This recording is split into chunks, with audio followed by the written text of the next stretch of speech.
Hey, what's up, gamer crew? JRPG Bro here. We're playing more Persona 5 Royal here. And last time we got the fusion tutorial, we got some more, background with Ryuji, and now we're finally going to be able to go in and we're going to grind out this dungeon, the palace here. Something wrong? You were just standing around all of a sudden.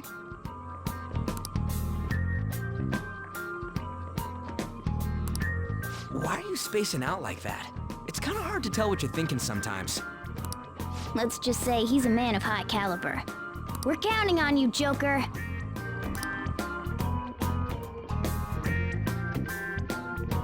So, where do we start? Let's head to the safe room we found last time. It's in the first floor of the west building. That's pretty close to our usual entrance. It should be a pretty decent starting point. Safe room? It'll make sense when you see it. Well, let's head out.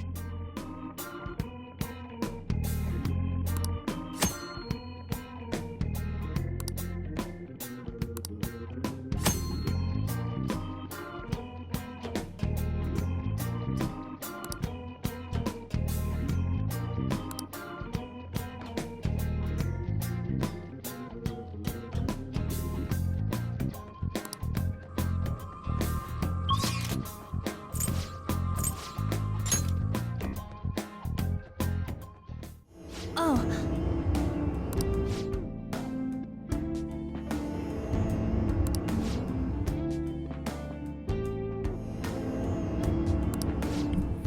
So, dungeon crawling in Persona 5 Royal as opposed to other games. Mainly, we're going to compare it against Persona 4 Golden. Because it's been too long since I played Persona 3, so I really can't give you guys the exact comparison between 3, 4, and 5. 5's dungeons are always set in stone, so every time we do Kamoshida's palace, it's always the same, whereas if we were to do Yukiko's, dungeon in Persona 4 Golden, it's different every time. The reason is they were using two different engines to, create these games. Persona 5 is using its own engine, which they tested with Catherine, by the way. The dungeons, because of the way the game's designed, are going to be the same every time because they took their time designing these specific games, the puzzles and everything like that in the dungeon. They're built a very specific way. Due to the fact that the limitations with the PlayStation 2 and even the PlayStation Vita, you really aren't going to be able to have much variety in the dungeons because, like I said, there's a lot of different technology. This is, two console generations between the two games. So I'm just throwing that out there. With Persona 4 Golden, we could go through a dungeon in one whole day, beat the boss, everything, one day. With Persona 5, it takes at least 3 days. The first day, doing the entire infiltration. The second day, you have to send a calling card. And then the third day, we fight the boss. So it's at least 3 days. Sometimes they take longer because of story reasons. We do have safe rooms in here in 5, in which we can stop and save the game if we need to. These dungeons are actually pretty big. Like I said, they are actually fairly large as a whole. So we do have that as an option there, safe rooms, and we can also, fast travel when we get to a safe room, to another safe room, or to the entrance of the palace. Another cool feature here. Now, the game does have, as you see in the upper left-hand corner, we have our, warning. I guess this is the warning level. It goes up if we're seen, and it goes down if we can ambush enemies consistently. Now, ambushing enemies is not going to be as hard here, since we, it's a lot easier to get that advantage in terms of combat, and I really think they get a lot of special, advantages in comparison to, say, getting an advantage. They're all going to be dizzy or something like that. We just get the first attack. So, we want to make sure we clear out the room. Now, the enemies here, they do respawn eventually, so if you want to do some grinding, my suggestion is, in this first palace here, we're not really going to get much grinding done at all in general here. We're going to have to do it later in the palace when we get near that last, quarter of the palace itself. It's not going to happen here. And one of the biggest things I love about this is the music, or the battle music is just amazing. The visuals are great as well. And yeah, the combat system's not much different from other Persona games, as it follows the same basic principles. Other than, of course, you know, if you do hold-ups with the enemies here, get an item, get money, or get, you know, the Persona have them joining you. That is a big difference between, you know, 5 and 4 and 3, is that we can actually, like, you know, converse with the shadows and have them joining us. Now, if you do want to one-shot these dungeons, right, there is a way to do it. A lot of people, I have some friends here, they played the vanilla version of Persona 5, and, you know, most of them, you know, a handful of them didn't actually finish it. Which is fine, I get it. You know, it's not an easy game to, you know, play all the way through, especially if it's your first Persona game. It's really daunting. I have a friend who actually couldn't get past the first dungeon, and he was under-leveled. So the thing is you want to make sure you actually hit an appropriate level. I believe the first end boss in this dungeon, they're about level 12, so you want to be allowed level 15 or so, or at least, you know, have, you know, stronger personas. So if you're playing New Game Plus, you can go into it under-leveled. Since this is New Game Plus, we will have higher level personas throughout the game, and having those higher level personas are going to artificially boost our statistics, for Joker at least, not for anyone else. The only thing that's going to help everyone else is the better weapons. As you can see, they're not using their default weapons, they're using very over-the-top weapons. The weapons that, you know, the rest of our Phantom Thieves have are obviously, you know, they're their best weapons.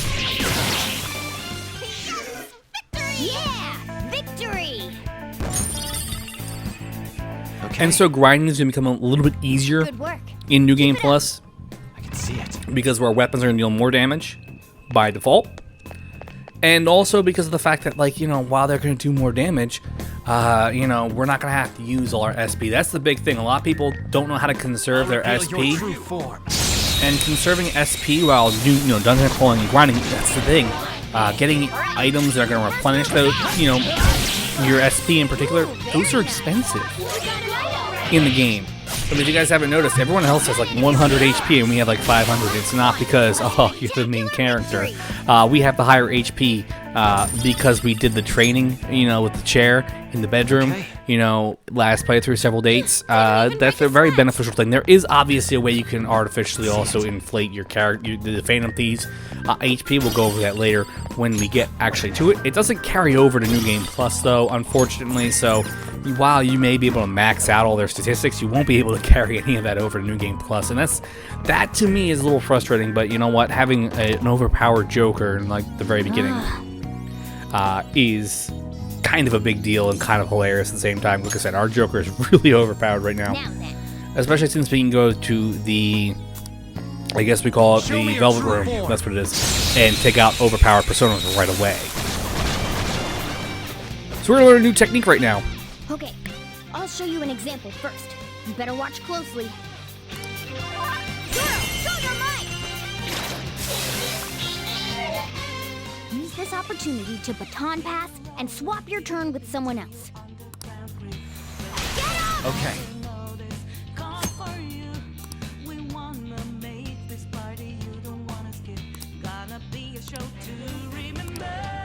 Now strike the enemy's weakness and give the baton pass a try.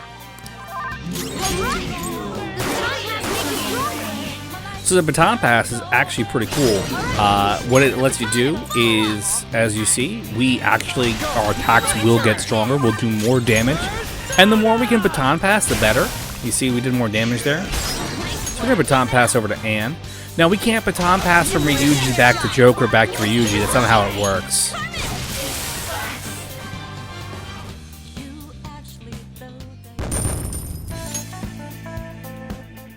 Nice going! And at the same point in time, eventually when you get to like you can string together a pretty decent string of, I guess string of baton passes. And as you get to like 2 or 3, eventually the SP penalty, there's no SP penalty, it's free.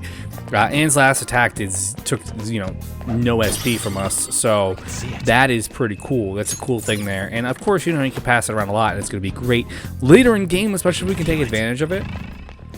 If we can take advantage of baton pass throughout the game, you should be in good shape. This first palace here, we're gonna have a variety of enemies that will be to a variety of things.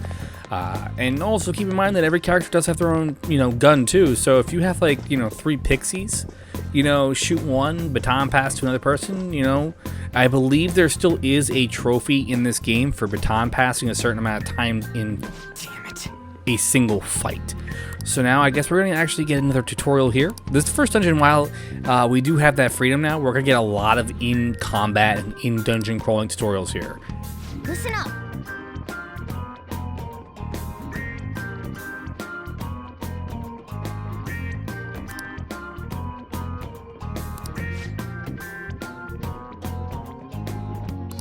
Still! Now, let's carry out our plan.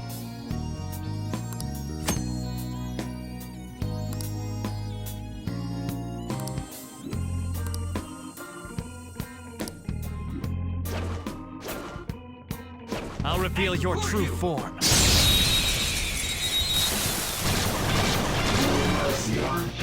Now's our chance to strike! A spectacular victory!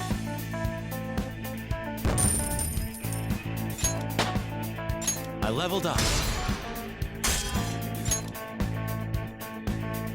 Okay. Whoa, damn!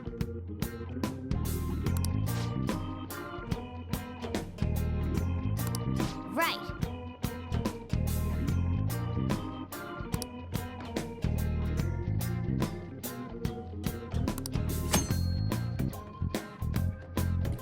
And the game does throw a lot of stuff at us, which is great and also kind of overwhelming. And I know a lot of people are sitting there thinking, oh man, this is too much stuff. They're throwing too much stuff at me too quickly, and I don't know how to handle it. I don't know how to cope. Yeah, they are throwing a lot out at you. Didn't even break a sweat. And even later in the game, we still get some new stuff thrown at us here. We're going to do this high thing. It actually looks pretty baller, though. Show me your true And we're still form. getting the ambush, and it looks really cool at the same point in time, too.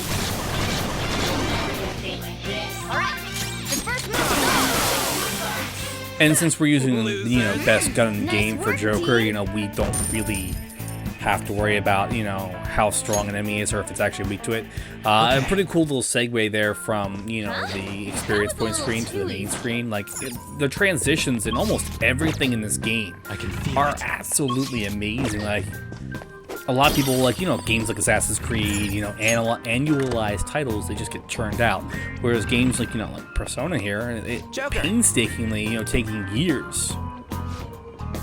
And, you can see that they took their time. How suspicious. And in taking their time, they created a product that's fantastic and phenomenal and nearly flawless. Like I said, a lot of people will say this is the best JRPG out there. And I'm going to agree with them on that because it is the best JRPG out there, period. It might be, to some people, the best game of all time. I'm one of those people that feel that way. So here we go. This is an example of a puzzle in the game. Now, the puzzles in this game aren't really complex, but they're not like, oh my god, this is so easy.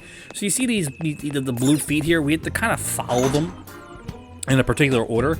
And, pretty much pull these things. So we're going to use our third eye, which is a new thing they added to the game. Well, mainly added to Persona 5 as a whole. And the third eye allows us to see things that we can interact with, things that we can, like, break and steal things from. Now, this little section here always kind of drove me a little crazy.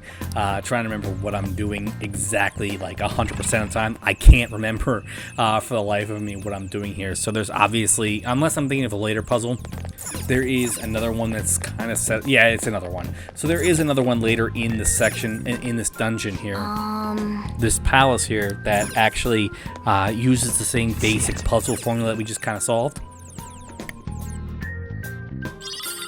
Now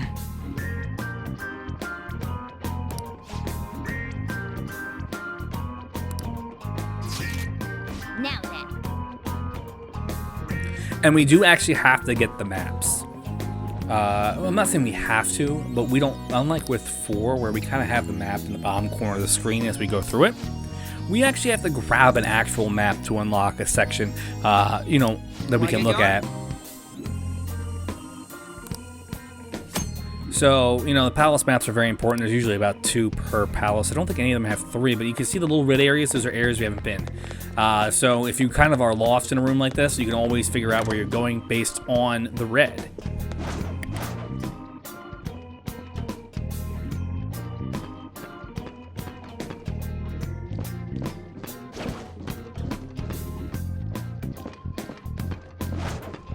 Show me your true form.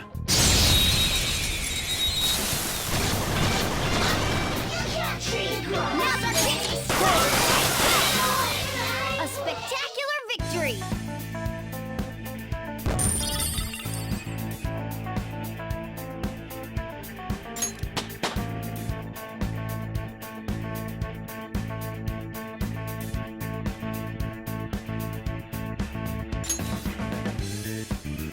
All right. Shadow defeated. That was easy, huh?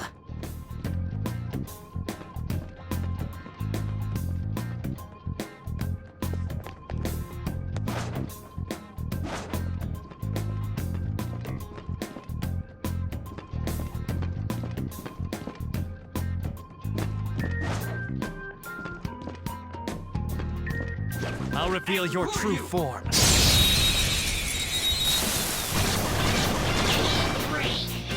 Alright, the first move is on! Yes! Victory! Yeah! Victory! All right. Good work. I Keep it have up. something.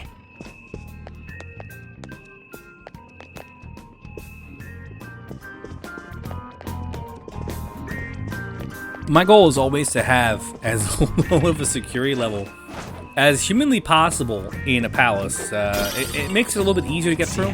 Enemies aren't actively going out of their way to look for you. Like if they see you, you're screwed. We're actually, I think we're making decent progress here. Like I said, these palaces are much larger than the Persona 4 dungeons. If you guys have been watching our Persona 4 Let's Play, and you've been watching it, we can usually clear a dungeon in, 1 to 2 videos. But these are larger. They take more time. Some of them are not as large as others. They might take us a little bit less time. But I'm pretty familiar with the ins and outs of most of these palaces, but at the same point in time, I'm like, oh my god, I kind of don't remember where I'm supposed to go. It's all gonna come back to me eventually. But like I said, this is a pretty, like I said, this first palace is mainly a tutorial, but it is a very important one. We're gonna get the hang of the basic system relatively soon. It's not gonna be like insanely long for us to get in the flow of things, especially if we remember how 4 worked, where it was, we saw someone on the TV, we had to get our investigation, we can go and save them, and we can work on our social at the same time. It follows the same basic formula, so the franchise's formula doesn't really change. It's just a little bit different, and with different, thematically speaking, instead of investigating a murder, we're trying to steal people's hearts, corrupt people and so on and so forth. And I feel like 5 worked better as a whole. And I'm kind of lost right now. Bear with me here. Oh, we gotta go in here. All right. And there's a safe room. Might be So, close by, also there's a chest here. Now, keep in mind that I'm fine with these chests. Now, you're not gonna be able to unlock every single chest in your first playthrough. And that's gonna be like, oh my god, I can't believe I didn't get that chest. It's kind of similar to Persona 4. Where you have to get chest keys. So the difference, though, is there's no shuffle time. We can use this as a safe room. There is no shuffle time after encounters. So how do you get lockpicks and stuff like that? You can craft them. So we have to craft our lockpicks, and you do that at night. Sitting at the desk with Morgana. Now there is a thing called the permapick. Okay. And the permapick is an amazing tool. The permapick does not break. The permapick will carry over in the New Game Plus. So you can use the permapick to unlock everything.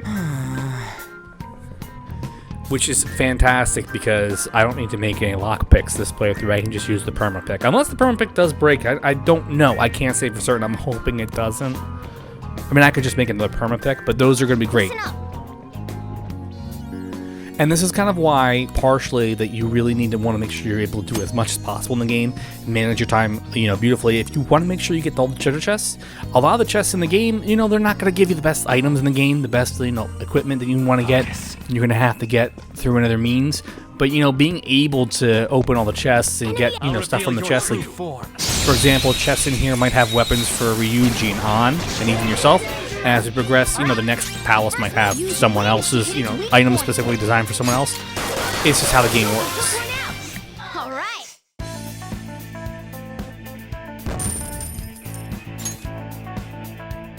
Okay. Man, that was easy. I'll reveal your true form. Now's our chance to strike. This one's weak to electricity. Persona! Don't rush it. Yeah! Nice! Nice work, team. All right. Shadow defeated! That was easy, huh?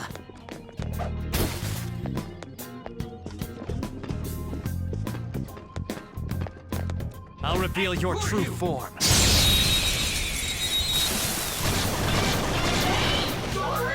Alright.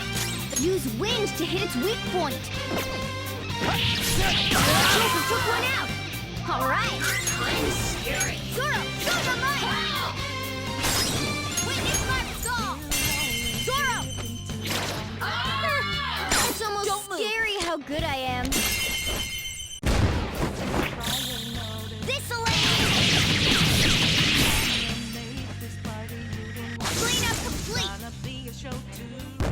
The all-out attacks are really cool in this too.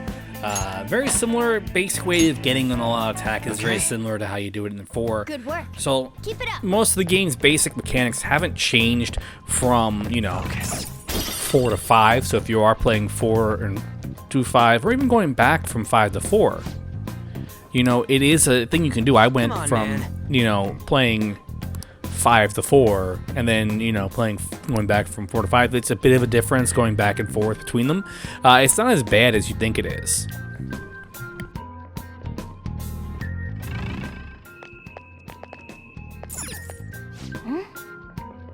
Do you think...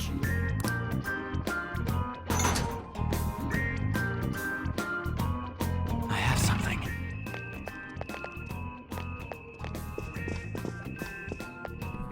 So right now we got another one of these puzzles similar here, where we kind of have to follow the feet. This is the one I was thinking about earlier. I got these two confused. So we are making some progress in the palace here. I don't think we're making as much progress as you would think we would be. Is this... That being said, like I said, these palaces are a lot bigger. There's more content to swallow whole. So we pretty much have to find a way to unlock all of these, bars. And that may seem like something that's not going to be as hard, but it gets a little confusing.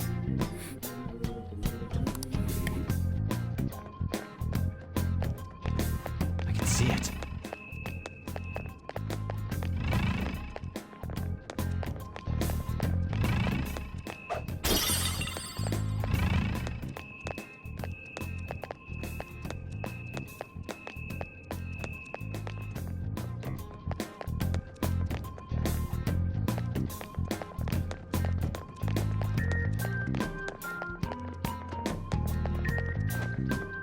So, like I said, we kind of have to, we get lost here, because there's a lot of things here, and now that we have the map, we can see, everything is.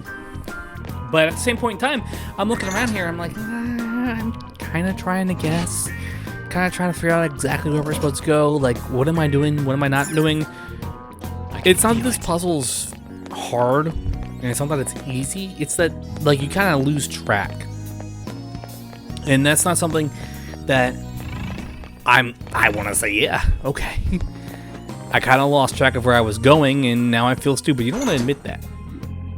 The good thing here is there's no enemies for encounters, at least in this general area here, and I think we're going in the right direction. I'm not 100% sure, I'm saying I think because I think that we might be headed in the right direction. See, now we gotta go through this little hole in the wall.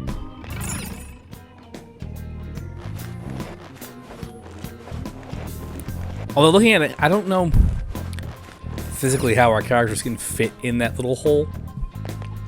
It doesn't make sense to me.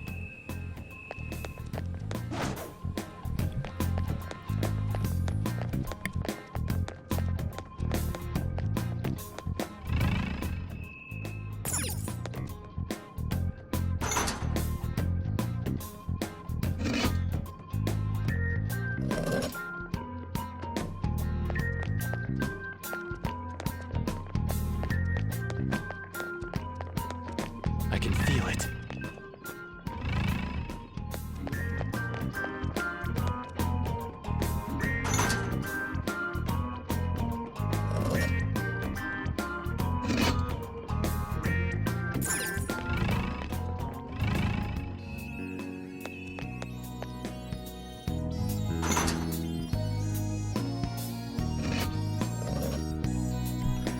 I feel like eventually we're going to come across the one that unlocks all of them, which is what we're looking for as a whole. Once we come across all of them, I'll feel much better. This puzzle is taking me a little bit longer than I feel like it should. But, I mean, it's better than, you know, failing miserably 100% of the time. I feel like we're definitely making progress here. Okay, so there we go. See it. See? I told you we would have gotten it. There's a treasure chest. And there are different chests. There are chests that will, you know, open without a lock pick, and there are ones that we need a lockpick for. This is one of the ones that didn't require a lockpick, so the return is not going to be as great. And unlike, I believe, in Persona 4 Golden, I believe the chests are kind of set as to what they are. If I recall correctly, Golden, it was kind of random, you know, randomized to an extent. And finished. And there we go. We got this little puzzle done, so we can move on in this palace here. And like I said, this is a much bigger... Now I gotta come figure out where we're going. I think it's this way. Yeah, here we go. Here we go. We got an encounter here. That's how you know you're going in the right way. When A, you're headed towards an area that's completely red on your map, and when you can see like an enemy encounter here. So these are some Kate Siths. Royal did add some new personas that were not in vanilla Persona 5, and they're pretty much redesigned older personas that appeared in either 4 or 3, Okay. or even in other Mega 10 games. No match for me. I can feel it.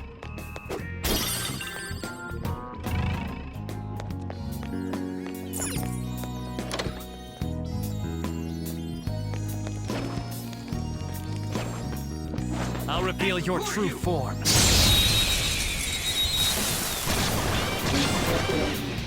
Alright, the first move is on! Yeah! Nice! Yeah! Victory! Okay. No match for me. Focus.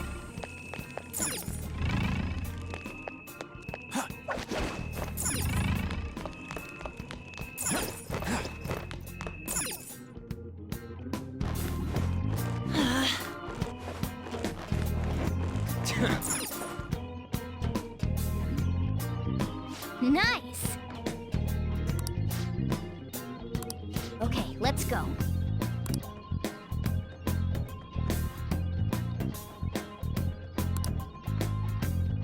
Show me your true form.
So, like I said, we can actually take advantage of...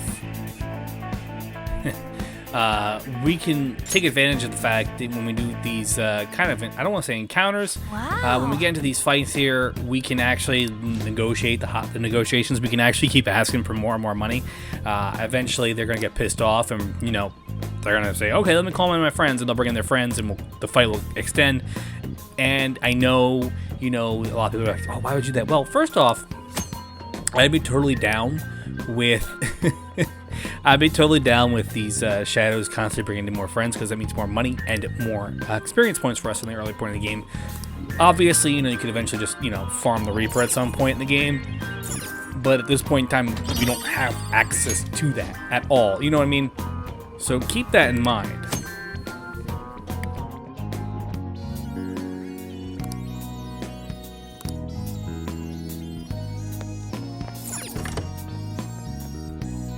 I can feel it. And this third eye will come in handy. Like, crazy handy. Looks like we get another new tutorial here in a few seconds here. Yeah, like I said, we're getting a lot of these tutorials early on in the game, which is, you know, obviously, you know, but we're a good, like, what? I don't think we're going any further this way.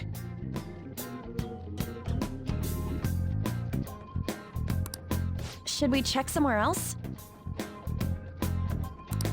Wait, look up there. What about it? Are we throwing a rope over that and climbing it? Phantom thieves do things a bit more stylishly than that. And I know just what'll do the trick.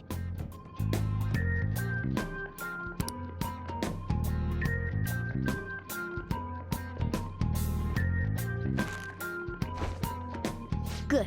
Seems like it fits properly.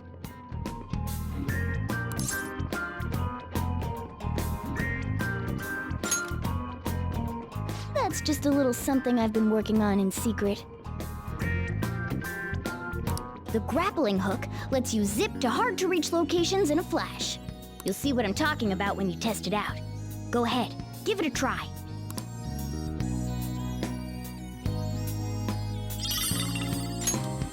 Okay.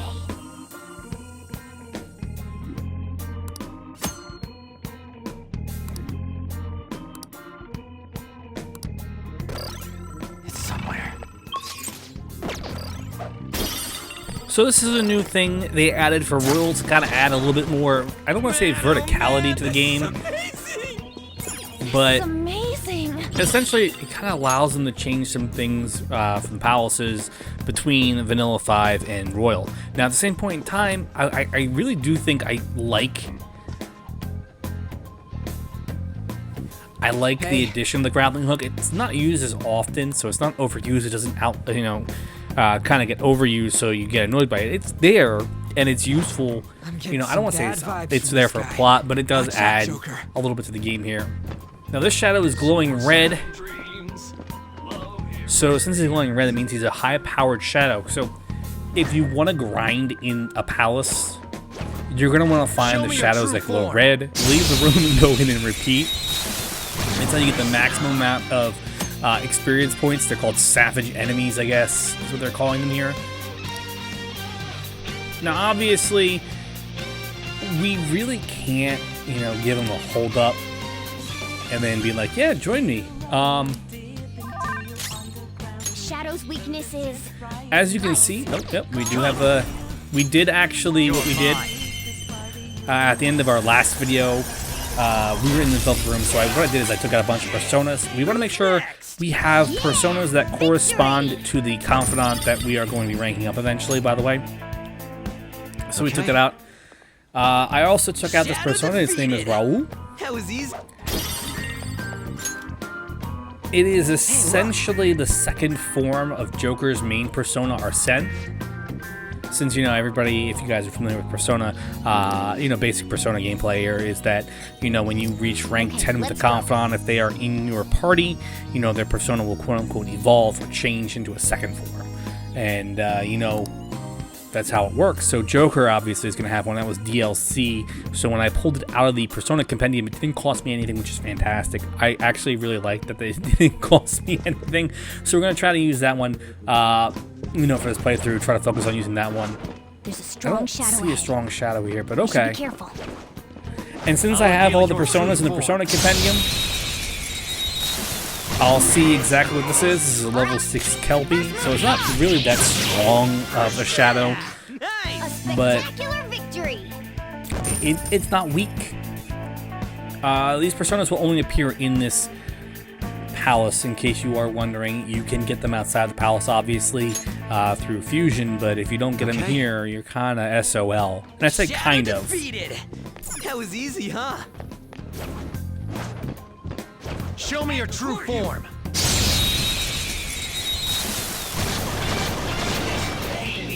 Now's our chance to strike.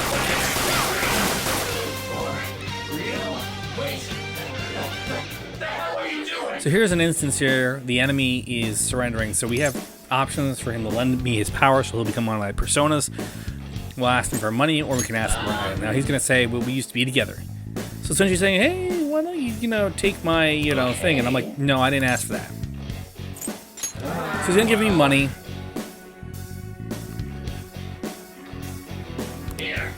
1,000 yen. That's not much. And we do have the ability to ask for more, I believe, right? Nope, not here.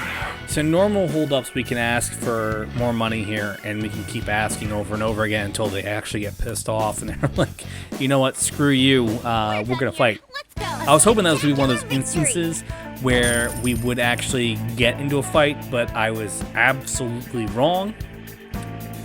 And I feel stupid. As you see, we reached level 7 I leveled up. with level 99 Persona. That's ridiculous. I like having the level 99 Persona with me. It's just ridiculous. That makes New Game Plus really cool, and if you did get the DLC, you would still be able to get that Persona. I believe its base level is 75. There's a So dangerous that one is up another ahead. option too, is I think the Legacy DLC from Persona 5 is free. So just so you know, Izanagi no Okami Show me your is an true overpowered form. Persona. You could actually play it through if you were struggling. Just keeping that in mind. All right. The first move is on. And that being said, this is a great place for us to call it a break. I'm that JRPG bro, guys. Thanks so much for watching. Make sure you guys like, comment, and subscribe, and I'll see you next time with more dungeon crawling adventures in Persona 5.